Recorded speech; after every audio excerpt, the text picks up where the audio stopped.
तो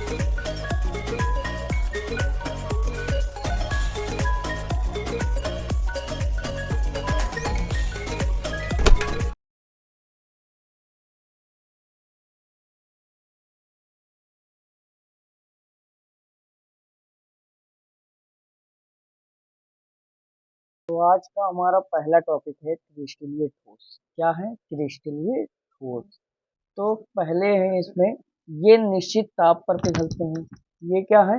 निश्चित ताप पर ही पिघलते हैं। क्या है? निश्चित ताप पर ही पिघलते हैं। इसकी गलन उष्मा निश्चित होती है। इसमें इसकी जो गलन उष्मा होती है वह निश्चित होती है। क्या होती है? निश्चित होती है। यह वास्तविक ठोस होता है। क्या होता है? वास्तविक ठोस होता है। इनका गलनांक निश्चित होती है, ये तो आप जानते हैं। ये तेज धार वाले औजार से दो टुकड़ों में बट जाते हैं। तेज धार वाले औजार से दो टुकड़ों में बट जाते हैं। किसमें बट जाते हैं? तेज धार वाले दो टुकड़ों से में बट जाते हैं। फिर आ जाते हैं, हम देखते हैं अक्रिस्टलीय ठोस क्या होता है। अक्रिस्टलीय ठोस ये धीरे धीरे नर्म पड़ता है। ये धीरे धीरे क्या पड़ता है? नर्म पड़ता है। फिर इसकी गलन निश्चित नहीं होती। इसकी जो गलन क्षमता होती है वो निश्चित नहीं होती। ये आभासी ठोस भी होते हैं। यह क्या होते हैं? आभासी ठोस होते हैं। क्या होते हैं? आभासी ठोस। इनका गलनांक निश्चित नहीं होता। इनका गलनांक जो होता है निश्चित नहीं होता और क्रिस्टलीय का निश्चित होता है। यह तेज धार वाले औजार से काटने पर अनियमित सतहों से दो टुकड़ों में बट जाते हैं। अनियमित मतलब बिना नियम के टुकड़ों से दो टुकड़ों में बट जाते हैं। दूसरा हमारा टॉपिक है पेप्टाइड बंध क्या होते हैं। पेप्टाइड बंध पेपर में सबसे ज्यादा बार पूछने वाले पेप्टाइड बंध क्या होते हैं। अमीनो अम्ल के आसपास, अमीनो अम्ल जो होता है उसके आसपास में संघनन से बने उत्पाद को पेप्टाइड या COH समूह तथा NH2 समूह के बीच बने बंध को पेप्टाइड बंध कहते हैं। क्या कहते हैं? पेप्टाइड बंध कहते हैं।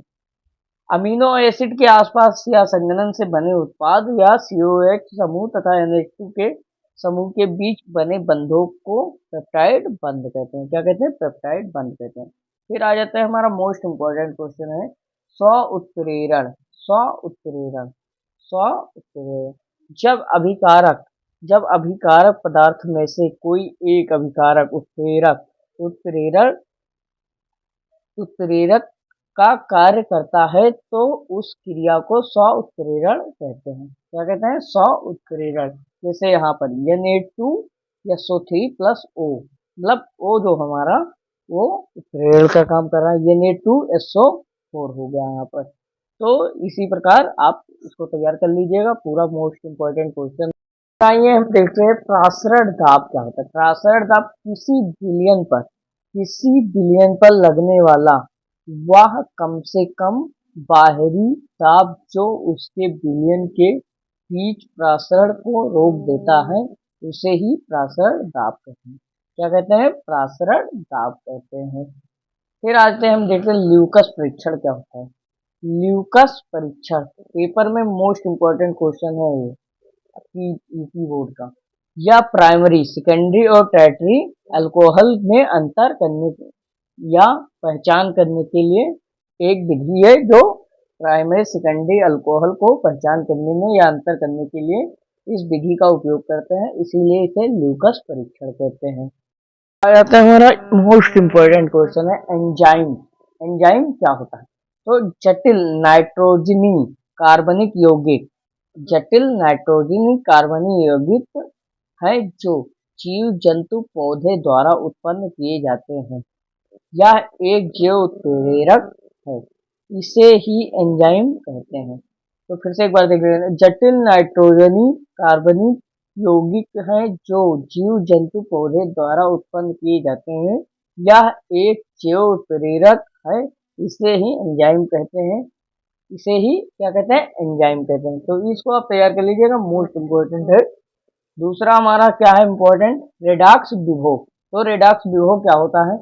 जब किसी सेल में रेडॉक्स अभिक्रिया होती है तो धातु और विलयन के बीच एक विभवांतर उत्पन्न होता है, उसे ही रेडॉक्स विभोग कहते हैं।